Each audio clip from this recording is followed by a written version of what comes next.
Ask your doctor if immortality through vampire or werewolf bite is right for you.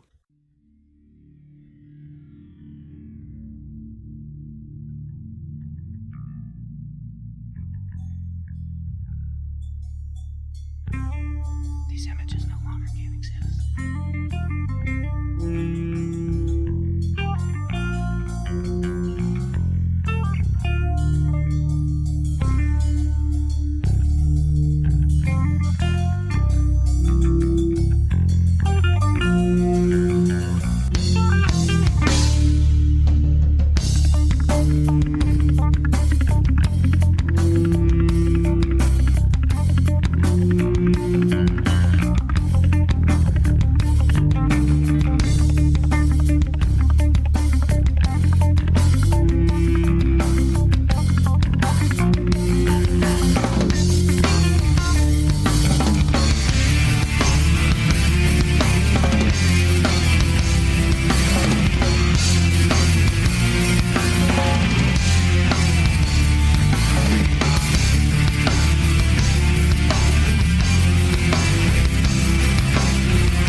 Check, check, check. Weather report. Super hot, super humid. I don't know what this is, but it's... What do we want to get in? Okay, cool. Hell yeah. Because I got my phones on all prematurely. Hey. No, like, we What can the even do hell? it on here even. Like, what do you want to... Okay. What do you want to get into tonight? Making a bunch of clacky sounds. Did you have some topics or anything? I kind of have a couple that I want to spin at you, but Spin it. I don't know how you're gonna feel about these ones because I don't even know how I feel about these ones. Chuck them on out there. Wait. We got an intro, right? Oh yeah, we haven't started. This could be a pre to the intro, Okay. but let's just okay. T, what have you been over this last week since we have recorded? What's been other than like business work kind of related, like what kind of like special interest or what kind of news or what's been on your brain over the last week? What news or what, like, is there any politics or any weirdness that's just been like permeating that you just maybe have deep dived like I have? I know there has been some stuff, but trying to pull up the one that vibed me up the most. Think about it. I'm going to give, while you're thinking about this, I'm going to give you a couple here. All right. When we were up in Georgia, my daughter is hooked on this. She watches it on YouTube. It's called How to Catch a Smuggler. And it's like these airport security, customs border agents having to question these old ladies in wheelchairs that have cocaine in their fucking, in their little walking sticks and shit. It's crazy. All the different things that people do and like gold and jewelry and cash and, all these schemes, of Diamonds crossing the border with hair. stuff. Yeah, dude. And so that was one thing that was interesting. The other one I have a lot of different feelings and thoughts about this Epstein stuff that's going on with Ghislaine Maxwell being talked to now. And I don't have like this accusation per se, other than there's so many people complicit in this. And I feel like they're all scared to death right now. And there's just like, everybody's like, oh, well, okay, well, I'll do this. Well, okay. And like, everybody's like timidly escalating this to get bigger and bigger. And like, is more people are we going to see someone like die soon? Is there going to be some big like real news or some scheme being created right now to help protect certain people? Whoever's got the most power right now is going to be the most protected. That's just facts of matter, and that's just how life is. And then, are those powers going to be challenged? Is like, what's going to happen? Like, what is this going to lead to, man? Well, since you got me watching Foundation. Oh, dude, yeah. I love that. Yes. Shitheads in Charge, and I just listened to War Pigs coming up, catching that vibe. So I've been feeling that bubble up too, but also been the mule feeling real heavy. Yeah, about like not heavy, but like I don't want to rent my brain out for like too much hubbub, because I got like I'm working and learning and jamming and things, and and smelling the air, and not like getting all like weirded out. Because you're living a very positive, constructive mindset right now. I just know when I feel like I'm slogging because of it, or the things you're considering, or just how many, seeing people be like ugly, globally, and just all the jibber jabber, the brain, the spirit needs, Yeah. I mean, all the Middle Eastern stuff going on. There's just so much the Ukraine stuff going on. Okay, I think about that, and then there's politic vibes and how to fix it vibes, but also like I sent you that thing on, there's the vibes of like, how do we pull it off at all? Like how much garbage we're making, how much we're getting rid of. Are we farming good? Is, we taking care of the young and the old and the oppressed or the downtrodden? Are we being creative as a group and all that? So we got a lot to go. I'm just going to hit this intro button, Cool. and then we're just going to like figure this out. You seen the 5 pounds of garbage a day thing? No. And how many pounds a year? Tell me about it. Yeah, after this. Okay. Hell yeah.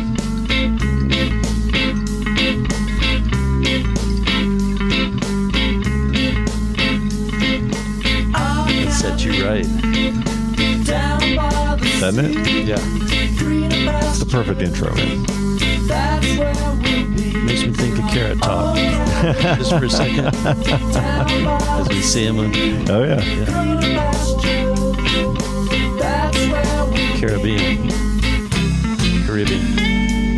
Potato top. Miles Oh, yeah. Coffee. down by that sea. Is this it? Uh-huh. That's Santa's White Christmas. It's very delightful. It's tasty.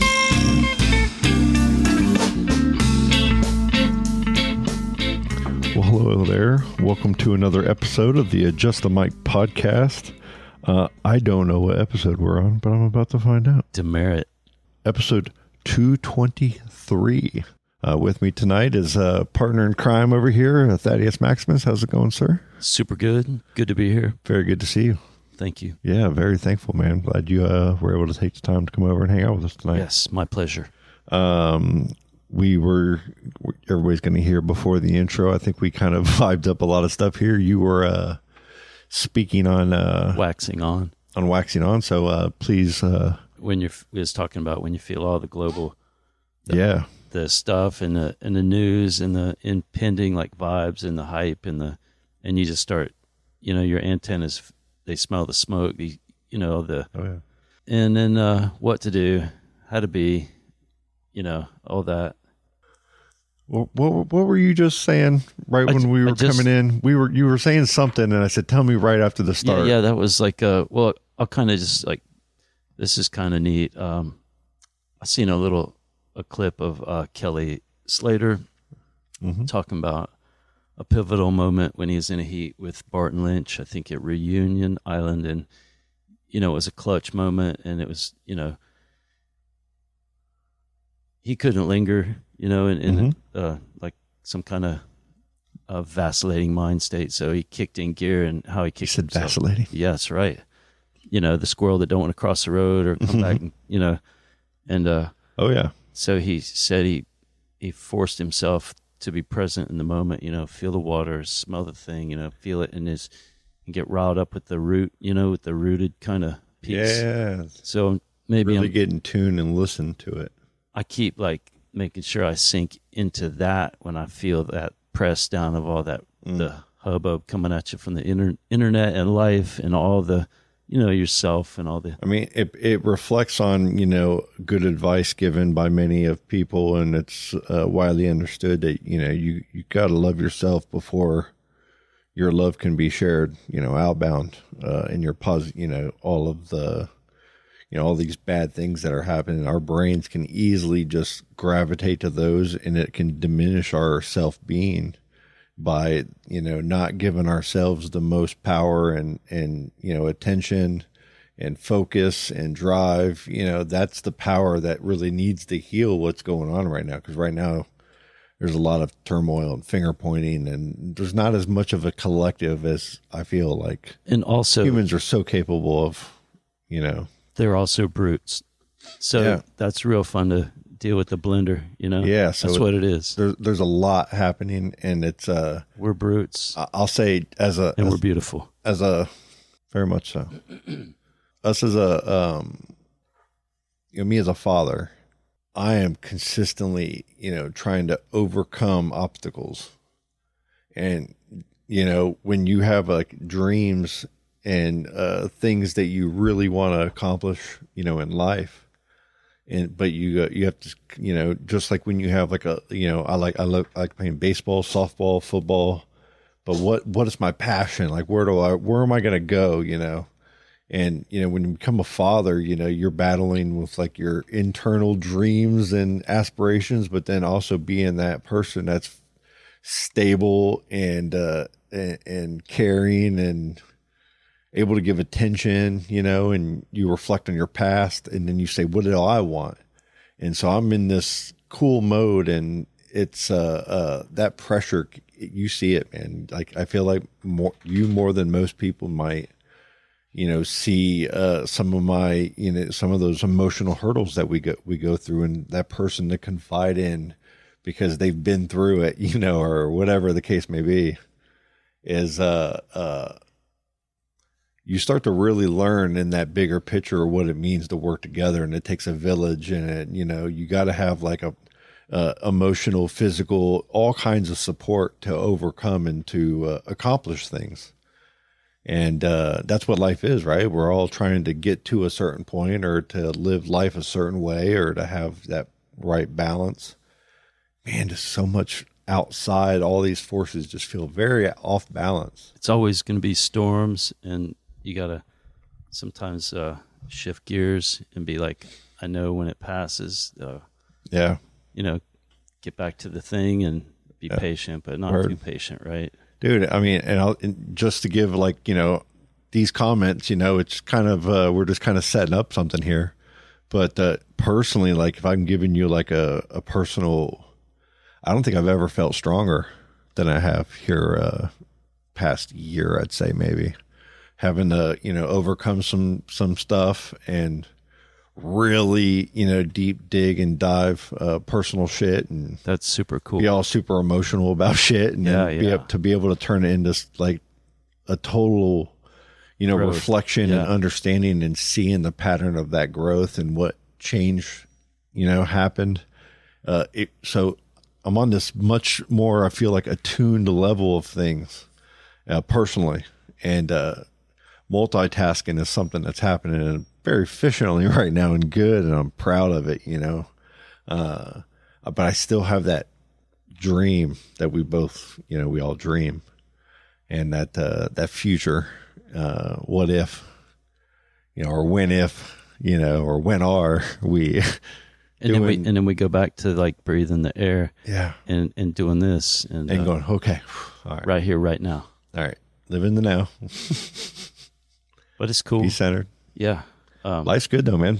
Thankful. That's what it is. Like a whole mountain of that. And like the weird times, like when it doesn't feel grounded, just a mountain of that. It's like pretty much a safety line. You taught me that, actually, super thankful. Keep you from walking off a cliff. Super thankful. When someone asks you like how you're doing, man, it's easy to kind of, am I being honest, or am I just going to say, a couple things here?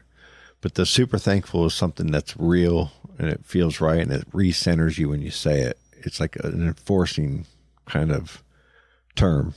Yeah. I really appreciated that. Yeah. Cool. Taking a bite out. You also drive a hard bargain on not saying I can't. Yeah. Where does that come from?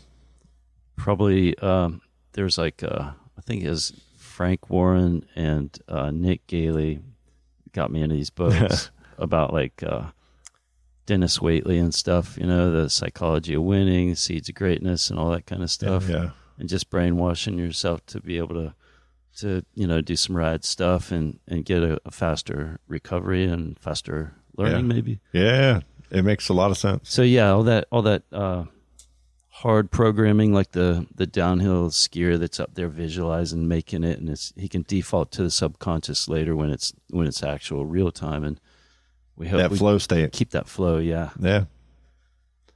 That's where it came from. All right, I'm gonna. He's pointing at stuff. I have that flow state moment when you get it. It's a kind of a magical thing. When I remember my Uncle Gary was taking me surfing, and I just moved here from Kentucky. My youth was not surfing. It was basketball and other sports. But getting in that water, and first it was boogie boarding, and trying to body surf and everything, and kind of going down a wave. But then being given a surfboard. My neighbor's got a couple Darren Craigs hanging up in his garage, by the way. DC. Yeah, dude, it was badass, man. I was looking at him the other day, and Darren got his name on them and everything, chips, and it's pretty badass. Cool. But that flow state of going down behind Sun on the Beach in Satellite, where there's like rocks in the water, and him going, okay, there are rocks in the water, there are waves. Don't be that guy. We're going to not hit one of those rocks, right? Yeah. Well, maybe. I don't hope so, and just having those nerves and doing something like that. Or, the first time, first surfing a lot in Playland or at Cocoa Beach, where the waves are a lot different than Playlinda. Playlinda's got a much steeper break to it, and it's much thinner water. Sometimes. In certain areas, and it can be a little wild, If it's one of them shore break kind of slam deals. Yep. And learning, and having all these old salts there to kind of prop you up and give you that confidence. But when you hit that right wave where everybody sees it and you hit that line, and I was a goofy foot, so I was always the one going opposite. And flow state. But coming in and everybody going, dude, that was really nice there. You're like, oh, it finally all kind of made sense and came together. On a basketball court, it's the same, Yeah. I was playing center and forward as a guard, and I liked to playing down low like that, and I had good footwork.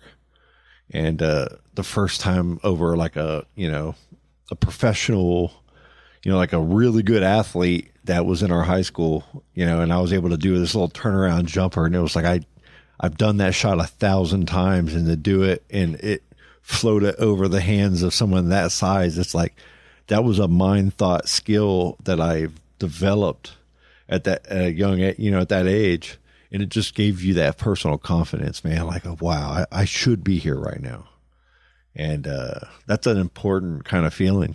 So it's awesome. I think a lot of people that catch waves or ever caught a wave, they can feel that flow state in one time. Where maybe you're on a wave and it's so like, do a turn, then speed up and, not look back ever, don't stop. I remember I had one of them and it was good, and I think I kicked out of the end of it onto the beach and snatched up my board and I just like spontaneously, I think I told you, snatched up a shell. Okay. Right. And right then is when October 12th, that song, it flowed into me. Oh yeah. And so it was one of them waves, and the opening lyric is all about that, Yeah. riding a wave, never from memory. It's my 2 cents. Beautiful. Now that Yeah, man. we did a lap, Big time. flow state, calm in the eye of the storm. Yeah, man. And like there's other flow states that we're going to be able to talk about with you someday, and I just can't wait. Skydiving stuff, All the others, yeah. the puppet theater. You know it. Yeah, You know it. it's big. It is, man. It's pretty exciting to think about. It's cool. It's surreal. Feels like that right moment, The cobra strike to the jugular. You got that right, man. This Epstein stuff. I can't, like, I was up in Georgia, and I'm just me, my daughter, and her boyfriend, and It followed you for there. her birthday. And, when you're in this cabin, we're watching How to Catch a Smuggler, and all this kind of stuff on YouTube and watching some shows here and there. But we're out fishing and enjoying ourselves and everything. But when, if you get on your phone and I'd get on, online and just look at news or anything, it's like hot in the conversation right now. Like if you go on YouTube, and at least I guess it's probably my algorithm right now, but it's just all the updates and all the stuff. And everybody seems like they're all wanting to get these files out. I know it's super important to me. Just kidding. It ain't. It's really not what we should be focused on, as a people in any way, shape, or form. But I do feel there is a transparency thing that I feel like just people in general are just itching for transparency. I see it in business. You see it in, like all of these tech companies and stuff. Everybody's battling these transparencies. And when you go to cryptocurrency, that's why I'm bringing this into this is, transparency in cryptocurrency is like FBI and a lot of these departments of that can prosecute these violate the SEC and everything. You can plainly see the transactions and who they are. You can track down the people, when you're buying Ethereum and the Bitcoins and all this kind of stuff. They're getting better and better and smarter at just working within a transparent environment, financial environment. It's pretty sticky. And when you look at banks, banks have been very secretive on a lot of things. And what banks have had to do to gain customers and to keep customers is by being more transparent. And it's a battle that, a lot of these banks are losing, and they're betting on this high risk stuff to get them out of the fucking weeds. And then they're defaulting, and transparency is taking that money and it's being flooded into more transparent streams.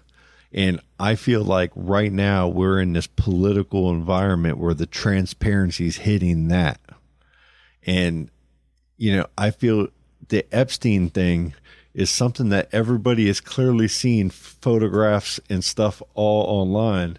So there's verbiage that's not lining up. And everybody's saying, listen, we're not even trying to point the finger at you, Mr. Top Guy. We just want all of the facts to come out. And, if you're the only person that's out of it and everybody else is in it, okay, for me, I don't care. I'm not hating on either way. I just want to know. Like, I don't even care enough to where I want justice. What all of you fuckers have done is horrible. Like Corey Feldman has a video out just a few years ago where he's like, when I was a kid actor in show business, it was Predator and I was the prey. And like as an older man, when I look at all the people that were surrounding me when I was a kid actor, I am terrified at how I made it out, even with half of a brain. So he's like, you know what I mean? Like in so many movies and there's TV shows and there's things that really portray this. And there's a lot of stuff out there, man. But you will never know. And you'll never know. We'll never know. We'll never know. It's cool. It ain't cool. Exactly. And you can't live with that. That's what you're saying. You have to live with the realms that you have and the love and the positive vibes that you have. So to focus on this is... Yeah, ripple them out. Yeah. But it's pretty intense though, man. Like Boy Scouts at Camp Lenoche. And you have all these different people saying all of these different things. Because everybody knows the right thing to do here and the correct thing to do. Is if you've done anything with younger people, yuck, you're hung. You know what I mean? Like what? You should not be in society. You should be deleted, locked up, something. I don't know, but not hurting people, man. And, so just crazy. And then you got the Diddy case. I don't even know what's happened with that now. I don't know, man. It's crazy. I think one of my tires on my car needs air. Hey, but it's been hotter than hell here. 98. God, has it ever, dude? Unusually dry, but with an occasional rain shower, but very 98 in the shade. There's been no rain lately, huh? Well, it's been hitting and missing. Like I got a little piece 2 days ago, and people inland, but out here, Titusville and Cocoa Beach, probably no. And I didn't set my sprinklers or anything, and the front yard's half dead. And parts are just, it's stressed. I think the ocean and the weather is waking up, and we're fixing to see a little bit of change, and maybe towards like maybe Wednesday next week, there's going to be like onshore winds from the northeast. Mm-hmm. I'm thinking that'll feel better. Yeah. But things are waking up. Heck yeah. The weather. Yeah. Yeah, and you went to, where'd you go? But yeah, we were up in Georgia. And I tell you what, we were up in Georgia a couple months ago, about a little over a month ago. For the heat bubble? And when we were there before, it was hotter and there was more bugs, like the gnats and everything this time. I feel like it was hot, but we'd get these afternoon showers. In a breeze? And it would cool it down. And there was no breeze in the mornings, but by the afternoon, you'd start to get just a little bit of a breeze pop up, and then you get some clouds come in and some rain. You said no bugs. And no bugs. Like not bad. Like there would be some mosquitoes that would hit you when it started to dusk up, but they didn't stay and bother you. And they weren't out bad in the morning when you get out and get on the boat or get on the dock and beautiful. Throw a few rods out there. It looks so nice. Yeah, man. Perfect water temp. It really was. We had just a really good time. We ended up we went over to Bainbridge, Georgia, which was about like a 20-minute drive from where we are, and went out to eat at this little Mexican restaurant. I don't even remember the name. But I had a really good experience just driving around this old little town and seeing this old Georgia. You know what I mean? Just a lot of old small towns, a lot of dilapidated buildings, a lot of old gas stations that are just closed down fully, but you can just tell that they are happening at some point. Popping off in 62. Yeah. Something like that. Yeah. And more than anything, I'd say the experience of my daughter, she's 17. Yep. Seeing her and her boyfriend, Zach, just swimming, jumping in the water. They spent, out of the 4 days or so we were there, they spent every day at least 3 or 4 hours just on that dock, jumping into the water, laughing. It's kind of cold, right? It's like a spring, but it's not like a cold spring. But it's not where the amoebas are going to pull your brain. No, I'd say the water was probably 78 to 80. You know what I mean? I'd say 78ish. There was pockets that were probably 70. Okay. Like where it gets really cold, where it's like a Rock big Springs. temperature drop. Yeah. But it's not really cold. Like the where we're swimming is like 7 foot of water. And you have like direct sun on that pond. So you have some tree lines and there's some shade spots, and the water is much cooler there. How many acres? But it's a 5-acre pond. And so is it a pond? Only gets to be, it's a pond. Or is it a lake? It's a pond. Yeah? Yeah. You're certain of that? 1,000%. Okay. It is at the deepest, it's like 13 to 14 foot, maybe. All right. About as deep as it gets. Bass. A lot of bass. So far, no gators? No gators. Nobody in the town has seen a gator. We've asked. I know there's some gator stuff going on up way up. It's way up in North Carolina. There's one, there's one past that. Oh, they're way up in New York. I've heard about them in Canada.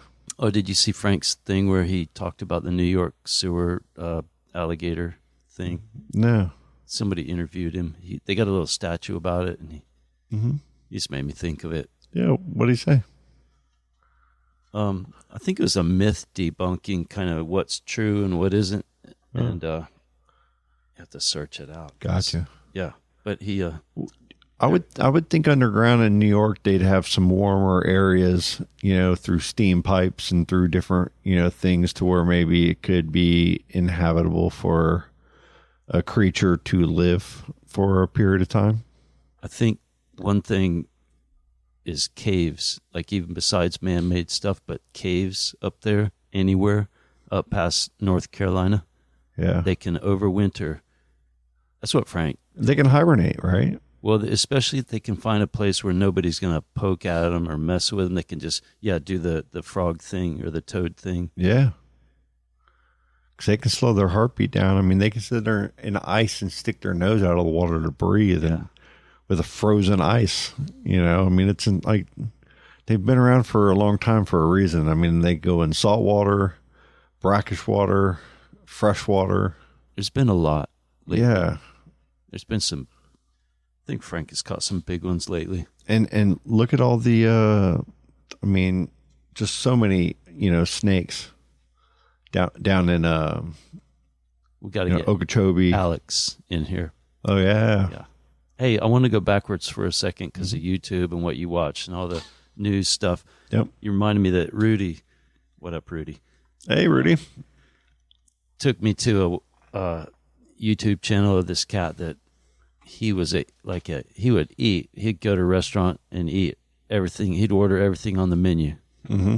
And he's like an Anthony Bourdain type of thing? He's a real, no, I'm talking about like in one sitting, literally eat it all and gain like a lot. That's insane. But he's super fit. And I mean, he's taxing his body, but he works out and stuff. Yeah. And man, it's just incredible to watch him just go through it. And he's got like penalties for if he doesn't pull it off. The next one is even gnarlier, but it's, and he does like cycles. I think he does like 4 big ones a year.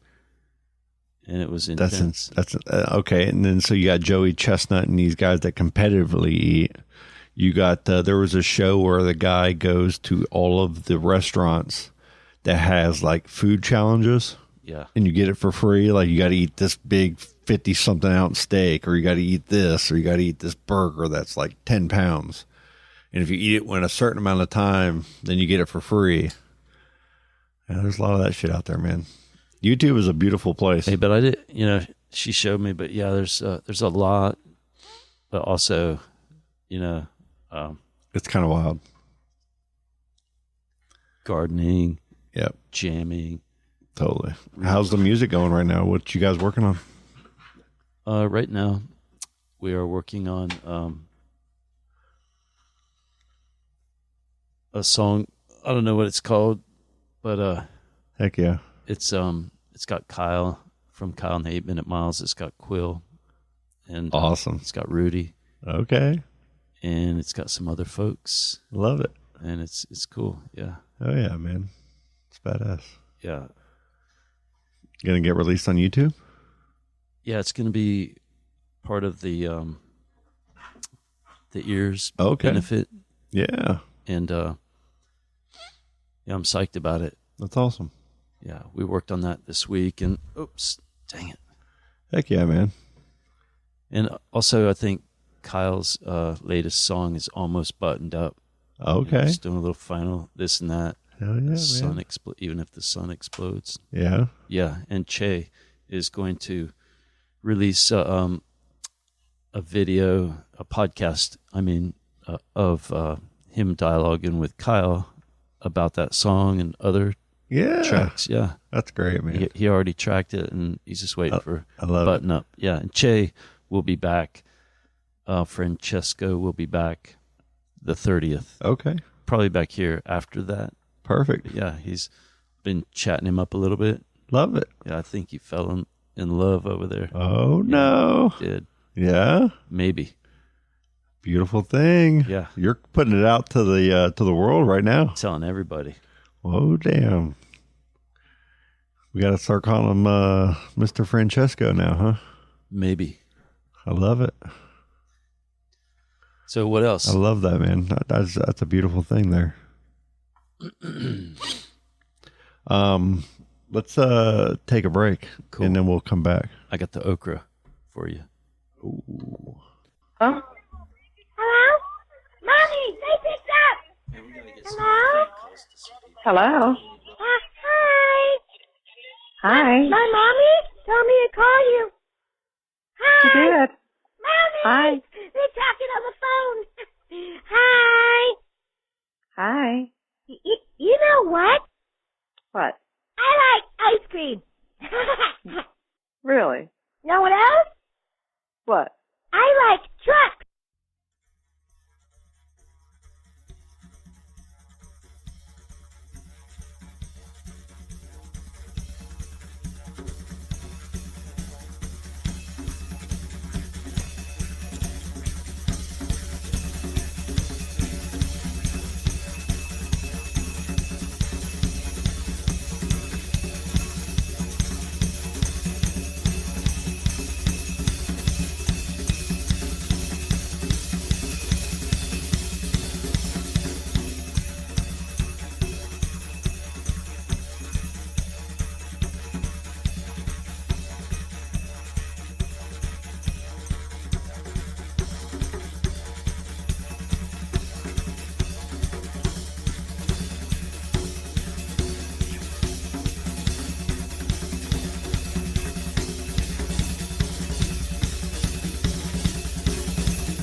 Well, we are back from break, sir.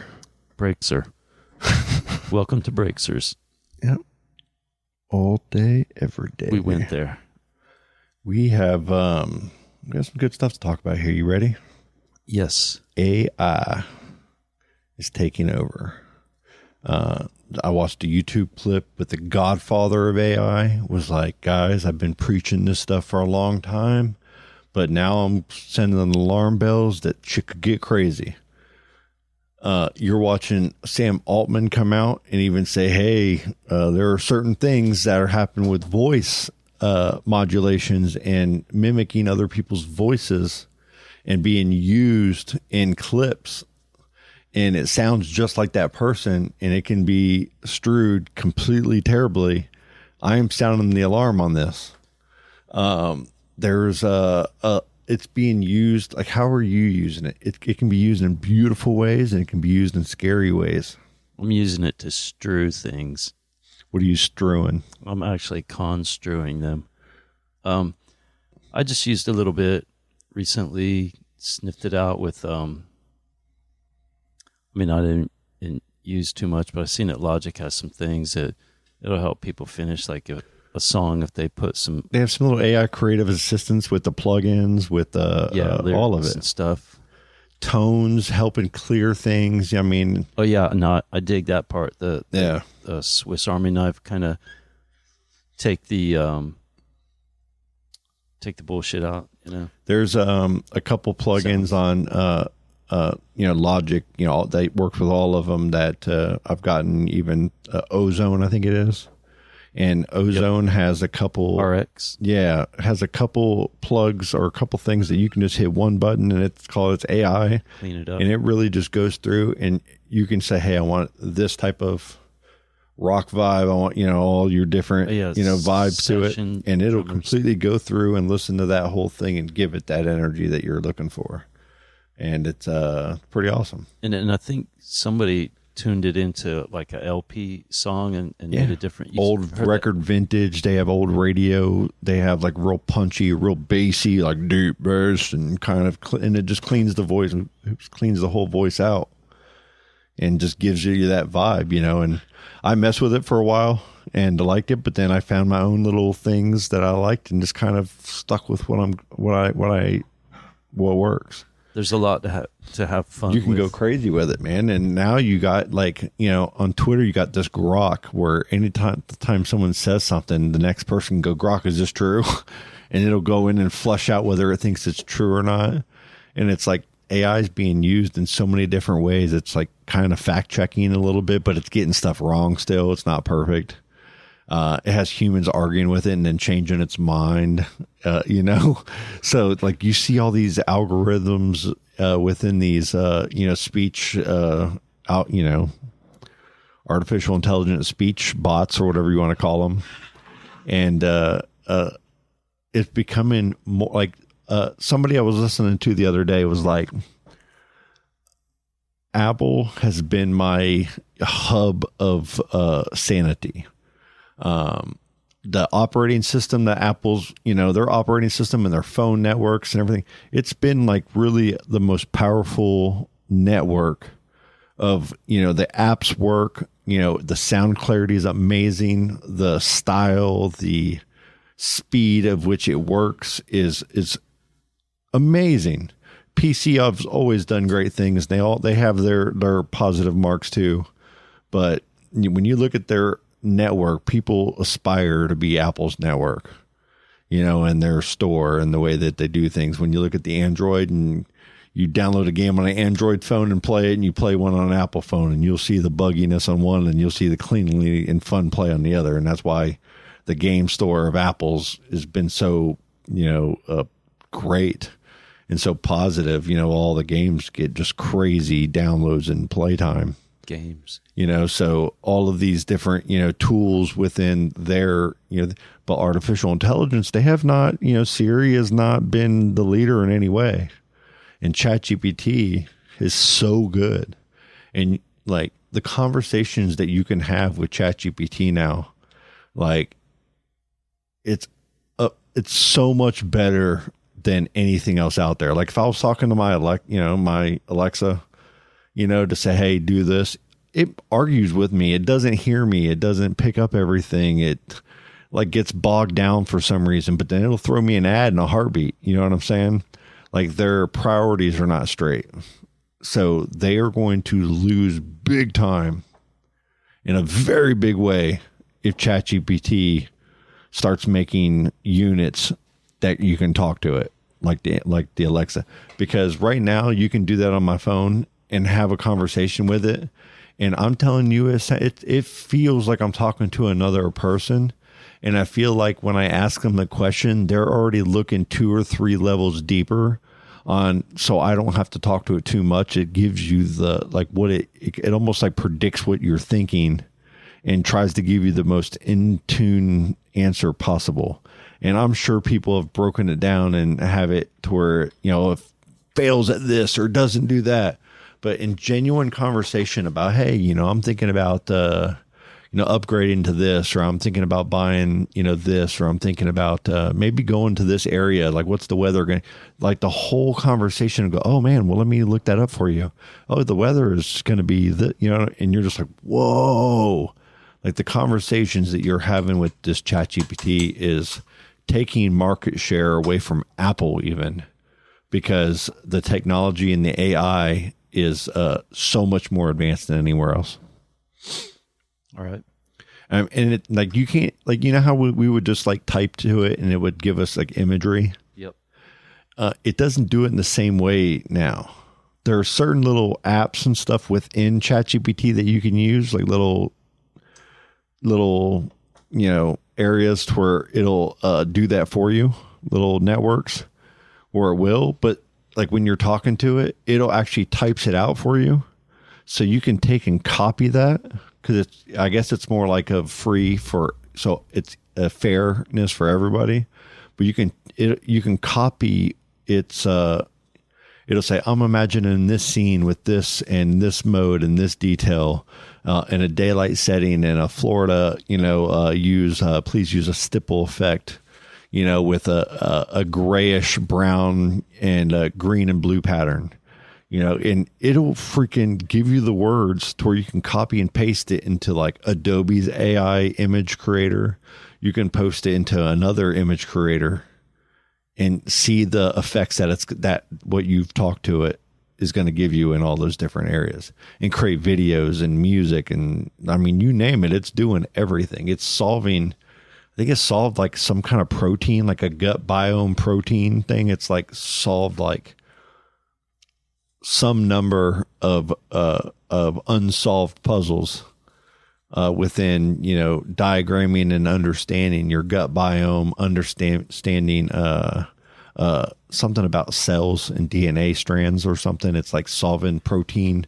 It's like a protein chains that have been unsolved. Like one person could take their whole life from college until they retire and maybe solve 1 or 2 or 3 protein chains if they're lucky. Sometimes they only get part of a protein chain, and that's their, big addition to science.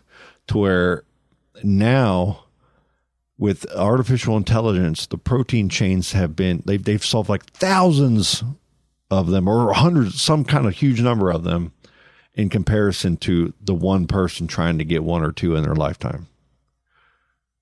So you're saying it's a big deal. Yeah. It'll be interesting to see how fast it gets us to quantum computing, and then we start time traveling and dimension traveling, and things are moving fast. Things are starting to go crazy.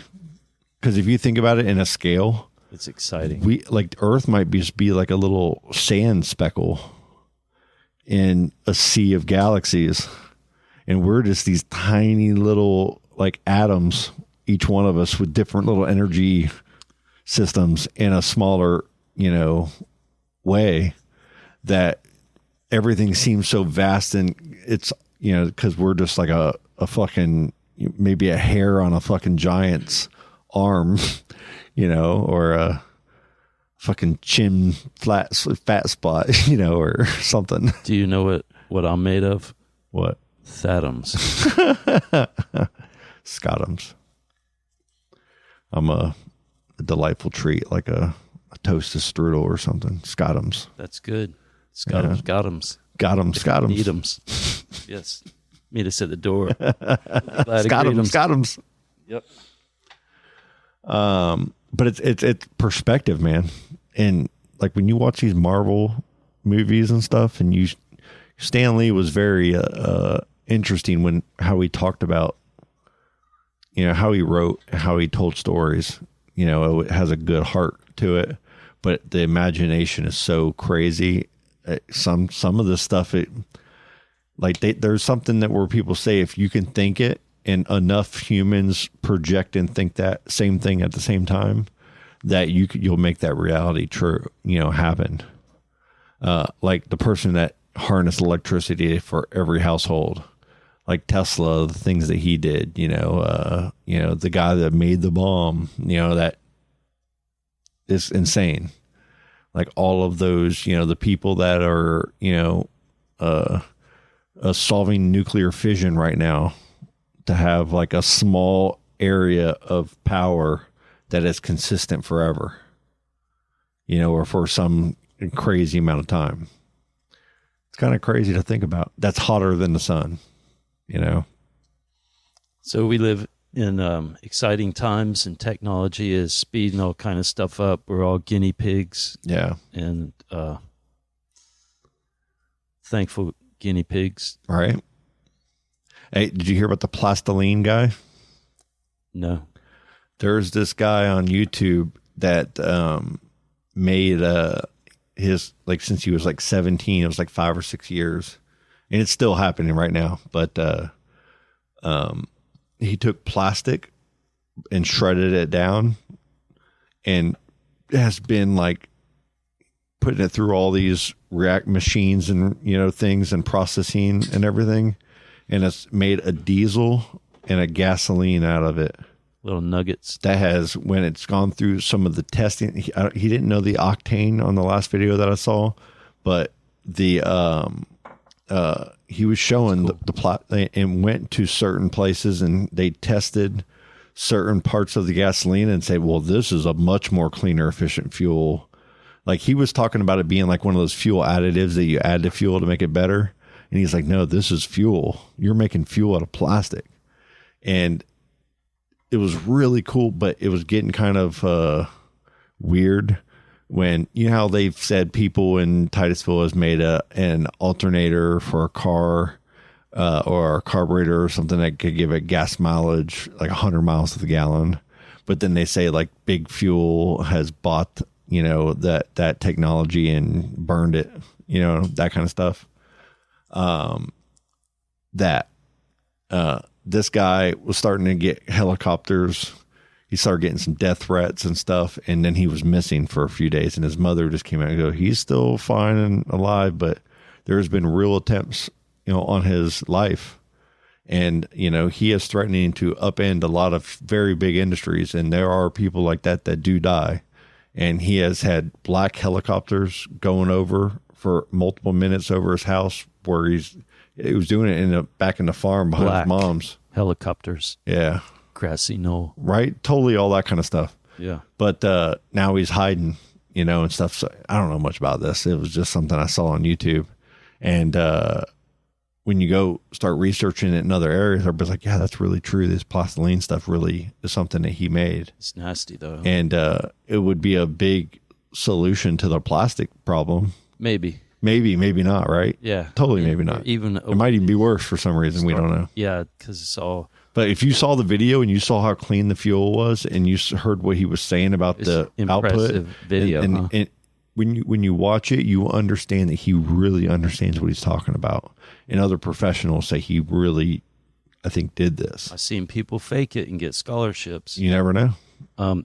The garbage thing, Americans, I think it was 5 pounds a day. Mm-hmm. Somebody estimated of how much garbage. Oh, yeah. And then the world's amount of world garbage each year to like fill a landfill, I think it was like 13 and 24 zeros. Mm-hmm. And so I was thinking about how much, what we got a little cycle of a little piece of the cheese that we're nibbling off and mm-hmm. processing and leaving like a mess that, oh yeah, it'll burn up though eventually. I mean, turn into... weren't we just sending pure trash to China for years to burn for us? And then they stopped allowing us to or something? Let's go... Are we going anywhere else with that? Let's go underneath that and say what we don't know what was done. That stuff, it's done. Yeah, I'm not even trying to point a finger, but say, like, what do we do with that trash that was going there? Where is it going now? And what do we do with it? Like, how's it being processed? Yeah, we're in the it's being dumped in the ocean and bottom in some places, right? Yeah, there's a lot of stuff like that going on, and that's more that big picture kind of how it makes it and how we're going to do something cool together. That's the 4Ocean and what 4Ocean is all about, trying to like turn these plastics into some kind of money generating thing to make picking up the plastic and turning it in a financial gain. Like they're trying to, you almost have to market things today in a way to get it solved. I don't like plastic too much, Yeah. We need to get off of it in a lot of ways, get to more glass in a lot of ways. Glass. I like glass, silicone. Yeah. So a lot of trash each day, thinking about that with the big fix-it vibe and the silicone. Sand. What is silicone? Pure sand? You can melt what are they, tiny quartz or something? You melt them to glass and all that. I like silicone. Like in my brain, I've always thought of it as another oil or another plastic. Sand. But is it not? It's not. Is it inert? That's great. Yeah. because we bake with it. Like this is silicone Don't right take my here. word This for little, thing here. Yeah. Like we use it in so many different ways. So yeah, you can heat it up if your brain was like that. You could, Yeah. hang on to it for a while. Silicone's used as body replacements and body organ parts, and tubes, and kind of insane. Yeah. Could be erroneous. I don't know. I don't even know. Like But the water, the plastics, they say they're in Titusville water and probably in all kind of water, but how much trash we're making every day and how much food, like gutbuster food or supplemental food you can grow in a little like yard, a regular yard. And we were talking about last week in Jamaica, you said a lot of the homes there have that little food forest home kind of setup going on. Everybody. That's pretty cool. And, they trade, just like, you trade, but Oh yeah. You make things and share them with your friends, and they grow things and share them with you. And what's the cherry situation? They've died off in Washington, as far as I know. Like when I left for Georgia, we were doing a lot of them, and Jared was not busy last week. So they sold out? Up in BC, Canada is where they've moved up to. That was that next jump, that was going to happen, about this time. All right. And it's happened. It's happened in a big way. And I think Jared did 7 of them today, full truckloads, just in his little tiny network, out of BC, Canada. So they're rocking right now. They've probably done like 30 or 40 of them in the last week. That's a lot. Corn, when does like the last of the Canadian corn come in? I'm not sure on the corn side. I do know when I was in Georgia, I saw the cotton coming in. You're almost starting to see the cotton seeds pop out with a little bit of the white. In some of the lower branches, you didn't see like white cotton all across in the fields, but you could see some of the cotton. And there was a couple cornfields there where you could see the corn, the ears pretty high up there and, to be picked. I feel like that's pretty late because the corn's been higher up north, by now, because usually in May, the corn's down in Miami, and then you get to June, then it's up in Georgia. July, you're up in North Carolina, Maryland, New Jersey, and you're quickly inching up into Maine, with everything. Blueberries, especially. Like blueberries are starting to hit real hard up in the north right now. And how long will that last? A few weeks. It depends on the fields and the farms. I don't know how the yields are on the blueberries, but I did hear that along with the cherry season, blueberries were going to be pretty strong. I haven't done a full truckload of blueberries yet, but I've done 600, 1,200 cases, like quarter of a truckload. And they like the acid soil, maybe? Yeah. And even like my dad, where he's got his blueberries, he's had much better results with them. I had mine in this corner over here, and I really need to take them and put them in the back because I got those big old pines out back. And those needles, when they drop, man, those blueberries love it. So I need to get more acidic soil because even when I put the fertilizer, put some of that acidic fertilizer up there on the blueberries, it helps them a little bit, but they're still I want more. I've seen a bunch of wild ones typically growing in like a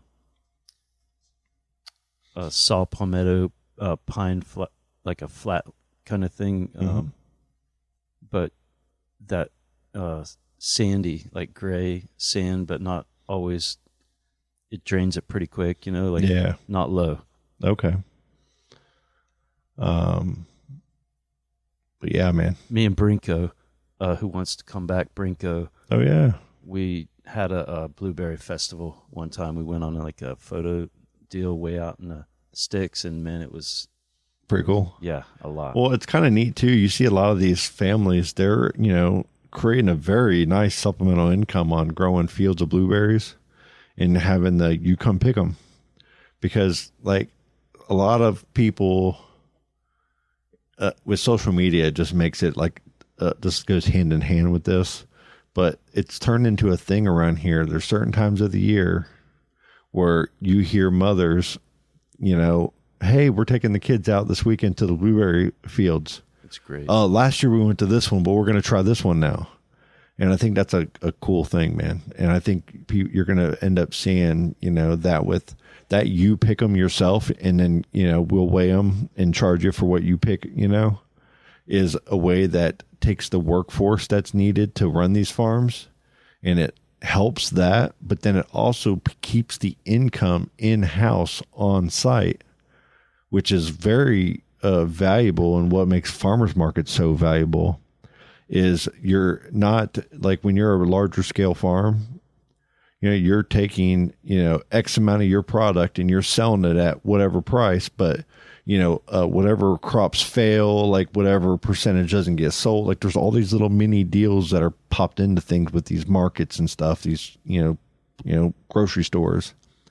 So you better have all your ducks in a row when you're working with them, because, margins are in a different realm than when you're a small mom and pop, and you're paying, a workforce, or if you're going to, you pick them, we'll make the rows and have that labor, and we'll take care and water and have that process going. Organic. But you come, and you come enjoy the family experience, and getting the partake in the fun part it diggles of growing fruit. Human daggle. Yeah. Just picking something. We're all looking for different experiences. There's only so many parks that you can go play, so many, places you can go swim or boating. There's got to be experiences, man. And why not bring education within food and fun and positive memories within, a food source? Now, I did hear there's a wave pool going to go down in Melbourne. Oh, yeah? I've seen Ben Gravy talking about it. Is it like a funding, or is it just an idea thought? Somebody put a sign up, claiming it. So probably, I don't know who's got the money or locked the deal. You have to, people, so find out for us. Be the news. Yeah. Be our wave pool spot. Cool. Be badass. 'Cause, I mean, that's something that's been on your brain for a long time, and you've taken some goes at that. There's one at Palm Springs. It's they're pretty active and stuff, and of course Waco. They just had a cool event at Waco, and I like the event thing. Like the event thing. To doing like surfing the wave pools, and getting scored for, or like get a bunch of just people who bring something when they're in the water, on the land, the whole thing, and just collect a whole bunch of them together, and then pump it up and have like a performance and a do-over and a do-over. And would you say that you could almost say it's almost like, instead of like trying to, you always want to have the competitions where you're hitting surf spots and all these big, but when you do in a wave pool, it's almost like bringing skateboarding from street to half pipes and to a controlled like Olympic event, to where they're starting like a street course, and there's, a half pipe, and then there's this like 4 or 5 styles, and it's in a controlled area to where it can be viewed and marketed, and, people can sponsor it, and it builds up into a viewing event. So you're saying that we can make surfing more popular by having wave pools in a more controlled setting that can have more active events with stable waves. I don't know if I'm saying that about making something more popular. I'm just saying if I have my druthers and I want to see we're going to bet the house on this. An event, I like events with a hard like squirt, some cool stuff happens and it doesn't last too long. I'm all about that. Maybe a live audience is cool. It's going to be kind of interesting to see what the next generation that, we all know that the youth drive the economy and what's going on, right? It's the younger people, and what they see as awesome is what usually, when I was a kid, my parents always told me, you're the future marketplace, and we're in your community and where you live, because you're the one that's going to be spending in your community and earning. You're going to be in, you know what I mean? And those kids they're the ones that get all those parents' money and go spend and buy and doing this and that. And when skateboarding was real big around here, you could see Tony Hawk, right across from Merritt Island Mall at that little skate park over there. And I remember that place was so freaking packed and jazzed over that. Like, could you imagine, some of these indoor surfing events and having some of the best surfers in the world compete, or most famous, or just show up? Because there's a whole, layers and layers of, like, just in the state of Florida, like people, like, I don't want to say athletes, I want to say just people that you know, when they get on a board, it's something cool going on, and some of them compete and some of them don't. But just getting the event, the heater, I think it's cool. So do you think? I feel like it even gives potential for more maybe non-surfers to watch and enjoy. Yeah, it's fun. It's consistent, and the winds are right when you surf at night. That's cool. I'm just bullshitting, but I'm just saying it's marketing it's genius fun. over here. You've been on ChatGPT a little too much there. Nah, not me. No, that's really cool, man. Yeah, just sniffing it. Yeah, man. There's a lot of interesting things happening even around here. It's going to be really interesting to see what's going on with all the space stuff going on and what's getting built, you know, what new things are, you know, what projects are going to make it through, what aren't. Have you seen the other side of the bridge, the causeway at the pier and all the river, where they've been building the beach and making the things and dampening the waves? I have seen a little bit of that. I don't know much about it as far as a positive or negative. It looks boardwalky and walkable and hang out. Yeah. Like it's totally different than what we're used to. Man, yeah. In the 80s it was all sand and just pop-up tents and trucks backed in as close to the water as possible so you could sit on the back of it and maybe dip your feet in the water. Yep. Jet skis. Out, alligators and jet skis, and you could walk all the way to the island out there. That one, is that Spider Island on the south of it? I think so. It's almost gone. Yeah. They made them from the channel. They spew out the channel stuff every once in a while. Right? Yep. I remember my buddy wiped out on it real hard. So many mosquitoes on that island when you're out there. Yeah. We'd get off the boat, you know, run over there and like just fucking anywhere down there. Oh yeah. So what's up on the agenda for this upcoming week, next couple weeks, August? I know you said Jonas and Misty are in town. Yeah, they're going to go see Waz over in St. Pete, as well as Bobby. Okay. Quigley. Heck yeah. So that'd be really cool if we could all get a sit down with Jonas and Misty either on you know, to record or have dinner one night or go out somewhere to dinner together, go up to beat. Yes. And yeah, definitely. Yeah. It's going to be good. That'd be great. And then school's going to be starting up soon. Yep. Allie's going on another trip with my sister and her mom for her birthday coming up in a couple weeks. They're going glam. It's like camping where they have like little huts that you sleep in that have like a little bit of an AC function to them, but it's more of like an Indian type of vinyl tent, you know, and it's out in one of the springs, Lakahatchee Springs or something like that. It's called, I think. So Allee and Silas and all them are going to go do that with my sister. We might, Laura and I might go over there for like a day or two. Cool. To hang out. But as far as other than that, man, I think I've had so many trips and this and that and going up to Georgia now a couple of times. And I got another tattoo session this Thursday to finish me up here. And then I think I'm just going to be doing a lot of to-dos, man. Yard works and trying to dig up that stump out back by the pool so I can, you know, kind of getting the dogs walk. I got to get them, you know, give them some. You're building your deck out there with the. Yeah, I got to build a little deck out there, a little tiki hut kind of thing. Yep. Eventually get like a little flat iron stainless steel grill out there or something to cook and power, so you can throw a little blender out there for some margaritas or some, you know, something. Yes. Just, to enjoy. I love this house. Yeah, man, it's been great. Cool. It's been a good house, man. It's a Brady Bunch kind of vibe. Yeah.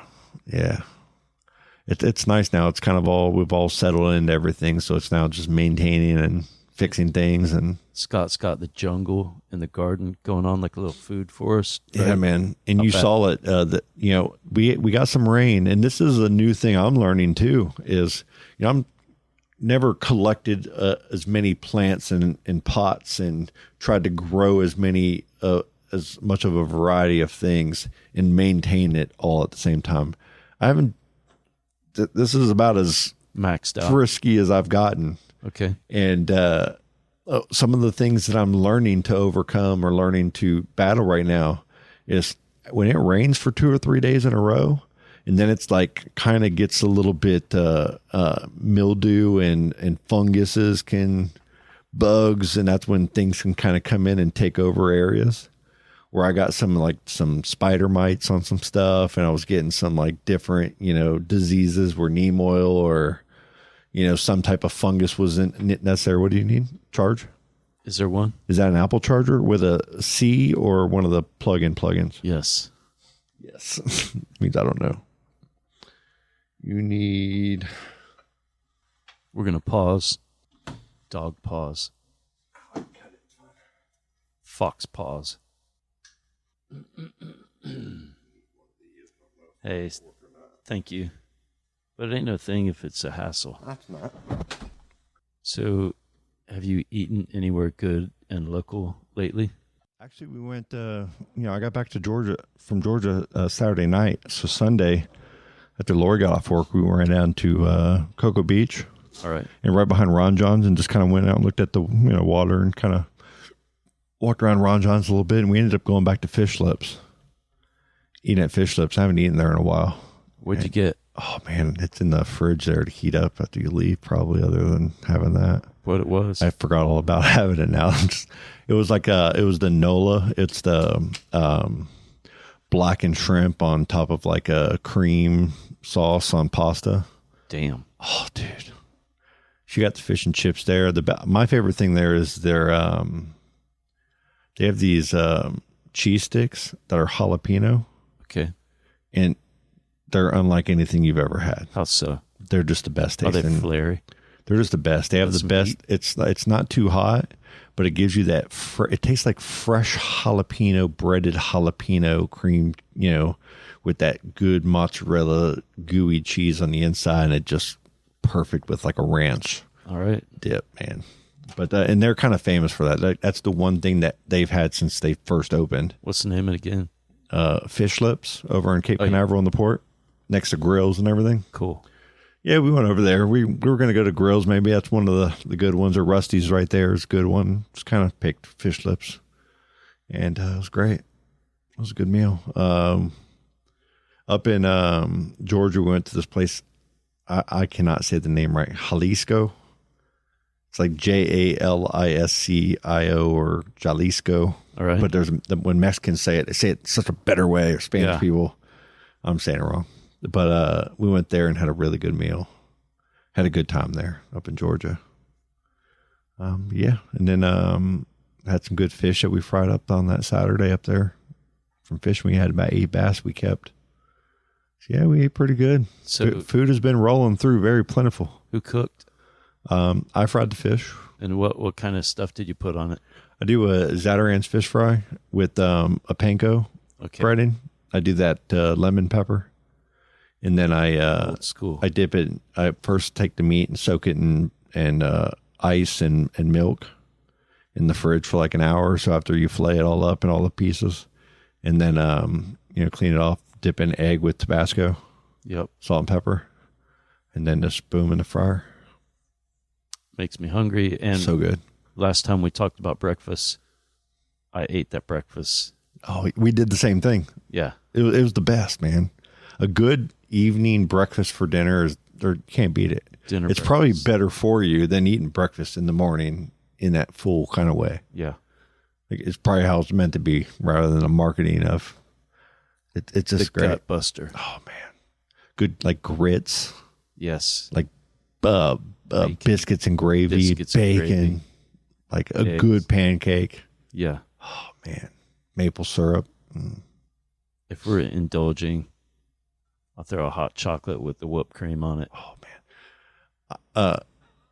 I wish we had maple trees with taps in them out back to where we just had a constant flow of maple syrup. It's the best. Like some truck drivers that work with us, they live up in northern New York and Messina, New York areas and stuff. They have maple trees in their backyard, and that's a secondary income for them is they'll get those big old like half-gallon jugs, those what are they, like a brownish plasticky kind of color, and they just have with their own little homemade labels on them. Would mail it to us for Christmas, like a half gallon of maple syrup that would just last you forever. Oh, it's so good, man. Yeah, it's weird and cool. And it's just right out of their tree, man. I had some pine sap on my hand the other day.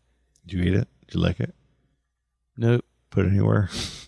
I rolled like with it, a little bit. Yeah. Put some friffle in it Ah. because it was a similar A to little pine friffle? Yeah. Okay. And, Okay. yeah, wrapped it up. Very nice.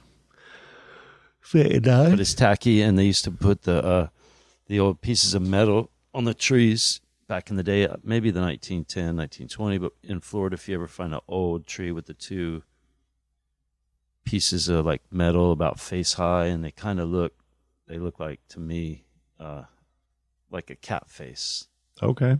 Yeah. Yeah. That's Very cat cool. face. Okay. Find them Okay. out in the woods sometimes. I think they're protected by the state, like don't mess with them because people used to gather pine sap here. Oh, wow. I didn't know that. But for Well, pine tar and stuff and sap is used like in bows for orchestras and stuff, right? So I don't and know that violins. There's bleeding the pines, but maybe I don't know about Yeah. the rosin. Yeah. Oh yeah, that's cool. Like pine rosin and stuff. And what's cat gut? See, I thought it was catgut. That's the strings, right? That's Are the made of it. string. Yeah, and then you got the rosin. So they were putting some tacky rosin on their violin things. Yeah. Well, like when you get your bow, Yeah, you get like Bow. this little rosin I remember that. chunk, and you would sit there and they'd say, "Don't get it in your hands and eyes. It could be dangerous." Feel that. Yeah. But you would sit there and just kind of you wouldn't want to put too much, but it just makes that bow stick to the strings a little bit better and gives you like a more consistent tone without so much choppiness. Neat. At least that's from what I remembered. Wow. Okay, that's cool. Yeah. Resin. Yeah, man. Rosin, resin. Live rosin. Yeah. Well, let's Queen of the South. oh, it's so good. Yes, thank you. It's a heavy hitter, by the way. And the black trop cherry, This one's lemony. man, delicious. Yep, that's my 2 cents. Really good terps on it and everything. It's like a profile that just fits very well in many circumstances. It looks like a glistening tarantula's abdomen. Yeah. Yeah. I think it would like a quasi trop cherry or some quasi south. This is The south quasi. the deep riff. Yes, Southy quasi. we're gonna talk to marketing, but I think it's a bad idea. Oh man, it's great. Yeah, it's great. How's Andre doing? Great. I was thinking about how cool it's gonna be because you're just talking about plants and about Land and stuff. yeah. And that video is dope, man. Like seeing him talk about that vast land, and Yeah. it gives me those vibes from the Dutch Passion Boys on YouTube when they went seed hunting. Oh yeah. They had that Yeah. crew of 3 or 4 guys, and you'd see them on every episode. And they go to all these like they were in Asia, South America, Laos, all these different areas. Yeah. And when they finally they'd see all these little setups where like, oh, this is modern genetics, or oh, this is genetics that came from somewhere else. And then they'd hit that one spot at the very end of the show that was like, oh, and it's like all these huge, hemp and cannabis, plants where they are just being grown naturally, and the seeds, they're just walking up and shaking the seeds and they're just hitting the ground. And then the winner, just the best genetic, is the one that's growing the tallest and surviving. And that's like the mindset that you would hear them say on that, and they would always go for those and collect their seeds. And they're like, oh, this is gold that they're taking to their banks, their seed banks and whatnot from, are they in Amsterdam? Is that their store, the Dutch Passion guys?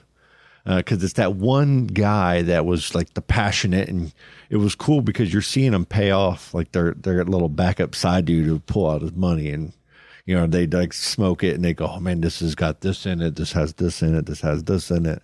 And when I see Andre, in big old fields like that, and just being able to say this used to be, Oh yeah. this years Back ago, in the day, yeah. and now it's just this bare empty field with nothing in it, and it's like a painted canvas where it's like, what can you do with it now in modern times? And seeing the excitement in his eyes, being like the type of things that he's been a part of, you know, and the plant growing. guru. Yeah, man. And doing the math and scaling it.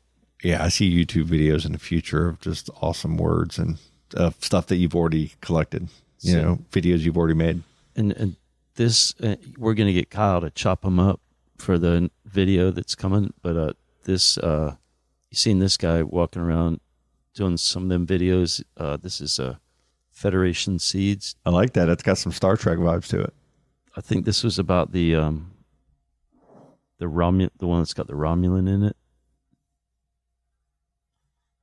Well, when I look at this, honestly, you know what I think of? What do you think of? Galactograms. Cool. You know what I mean? Like we have a cool, like, that's awesome. And that's AI generated. Hey, footnote though, I think T remembers Romulan back in the day as being peppery, like black pepper. Oh, okay. You know? Yeah. Yep. A lot of good qualities in black pepper. 3 cents right there. That's great. You were saying you're watching The Foundation too, right? We Yep. kind of revived. Is that what we were talking about before the break? Yeah. Does that? I'm in 2. Yeah. It took to the end of the show to remember what we were going to come in on. I'll give it a hard maybe. Like, you're on season 2? Yeah. Okay, I'm in season 3 and I'm fully caught up. All right. I'm not going to tell you anything, but like, how are you feeling about this show? It's an Apple TV, series, and it's going up against some other heavy hitters that are out there right now. But to me, it's like the best. To me, it's the best sci-fi series other than Game of Thrones and the House of the Dragons, which I like a lot too. But I still think this foundation, it jumps so much time. Like there's like hundreds of years being jumped in between episodes even, that it's kind of hard to comprehend. It's like so big of it's like a multi-galaxied series that's only 3 seasons in, and so much has happened already. And it's all based on, this one guy's math equation that has predicted the end of the foundation of the Cleons. And it's the Cleons. There's dawn, day, and dusk. And it's the young version of Cleon in genetically created form. And then it's the day, like the young, the 40-year-old, like middle-aged, Cleon. And then there's the dawn. So he's got the experience, you got the youth, and you got the leader, the main Cleon. And they all eat together, live together, and they're all, taken care of and protected by a very cool woman. And it's the reason that she protects them and the way all that happens and the way she's a part of their life, it's like this super sad but weirdly beautiful thing of holding your honor or holding what, and it's not like she can do any different because it's what she's programmed, but she realizes that, and it's just like this whole thing of drama that I just can't get enough of. So if you ain't dove in like he has and you're sniffing it, I'll just say that the names involved with the project and the timing of it and all the things, I had to consume it. It goes into what we've even talked about a lot tonight. Like when you're talking about like the future of things and doing things the right way and being honorable and, transparencies and all these different things. The foundation, it's tackling all those things in a way that's it's intense. And like when I said the mule earlier, you don't know the mule yet, right? I do know the blue-eyed mule. Okay. So you've heard of the blue-eyed mule, But what you just said though, it's like, but I see it and I go, well, times haven't changed since old times, and right? So it seems it's the same stuff. It's just jacked up with technology, totally more scale. I mean, same. It's Isaac Asimov doing what humanity, he does best, and writes about these things in a way that is super long and in depth, and it can put you in a trance. When that show comes on, my attention is nowhere else. It's like you have to be. If you're not paying attention, you're missing out on big, emotional situations and conversations that they're having and what they mean. I'm glad that it got made when it got made with enough of the CG hubbub to diggle my daggle. Yeah. I had to bite into it. And I'm glad. There's this drug that the main clan, because he's kind of given up right now, that he's taken, and it's this, he crushes it by his mouth, and his green smoke comes out and goes into his mouth, and he just it's like his fix or whatever. Yeah. And it just hits you in the story and the way they're telling it. And these guys are just duplicates of each other. And if they ever go out of line, they just murder that one and have another one incubating. That can be uploaded with all of the knowledge and data in one day, and just have that memory gone of having that thought. They can erase the individual thoughts and then replace you as the leader with another one. And all those people and all these things are a part of nature. Yeah. Just a big ball of royal. And the mule that you're going to know when he shows himself and shows his power, it's intense, man. It's like Boy Scouts at Camp Leonard. It's like here I am as one person by myself right here, and I would like you to, and your multiple fleets of people that follow you, to come up against just me by myself. It's almost like those Marvel things where you're like, it's one against many, but the way they do this, it's in a much more humanistic way. And it's so scary, epic, and you understand why the Foundation is worried.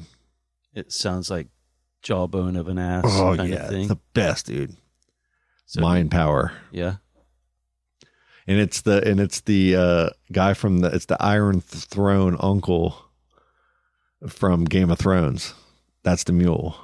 Okay. So as an actor, you really like him because he's like the perfect pompous asshole that, you want to see lose, but he just doesn't, and that's how he was in Game of Thrones with the Iron, fleet, and fucking with the, his little niece and nephew, and fucking with them so much. He just had it, he even got to Cersei on Game of Thrones to where he was, got to sleep with her. You know what I'm saying? For helping her, accomplish something. And just the way he went, then he ran away as soon as he knew that the White Walkers were. And his entry to this series is, I think, even better than that. I think this is more of a highlighting role for him than that was. It's pretty cool. All right. Well, I've seen him, and I await. And I wait to hear how that one is. Can I give a shout out to this chap right here? Peter F. Hamilton. Sci-fi. And the whole fallen dragon thing and all that hubbub. It's cool. Heck yeah, man. Is he someone you know or someone you just read? T has read. Do you have a book that I could read? Yes. Maybe I'll get one. Yeah. I love it. It spans across, a lot of time and all that. Oh, heck yeah, man. Yeah. I like that. I like that kind of stuff a lot. Any other shout outs? Any things going on for you this weekend? Just prepping for when my homies get here, wrapping stuff up, and hopefully get wet. Stay out of that heat as much as possible. Yeah. It's hot. It is, yeah. I delayed today. I'm going through a couple t-shirts at Pop's house mowing. If I do it during the day, it's... Yeah, I ain't trying to be out in the middle of the day, but morning time. Yeah, man. Well, let's button it up.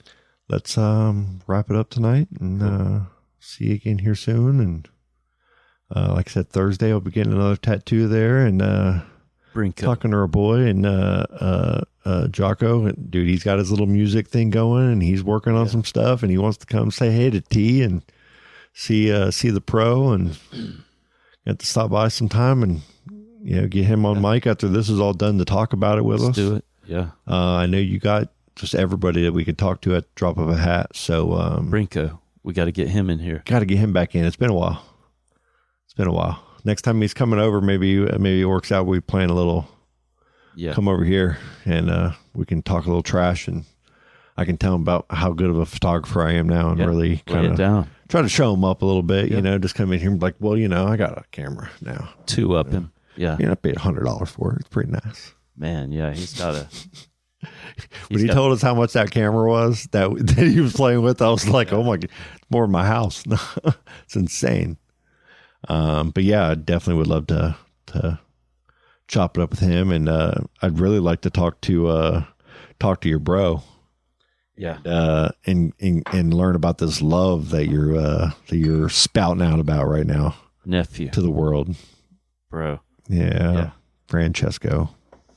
So bro. Wherever you go, Francesco, go. I don't know. Hey. So I want to hear about this. This, are we losing him? Is he leaving us? I don't know, man. There's thoughts of it, huh? I don't know. He had like a grand poobah moment. I don't know. Maybe he didn't. So he might not come back. Wow. No, I don't know. That'd be a big deal, man. I don't know. God. Well, I hope he has found something that has sparked his energy and intenseness to do something cool like that. I think you're joking. You're serious? I don't know, man. Man. Cliffhanger. Yeah. We love you, Che. We love you, brother. All the best. Let's hear your poems. Top screaming from the top of her lungs. This all ends tonight. Daddy's on the floor. He's screaming for more. Saying you're gonna be alright. Daisy's in a tube top screaming from the top of her lungs. This all ends tonight. Daddy's on the floor. He's screaming for more. Saying you're gonna be alright.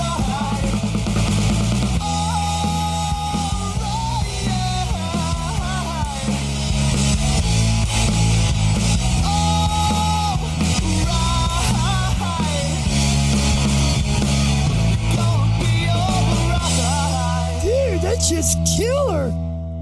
Oh, dude, that was awesome.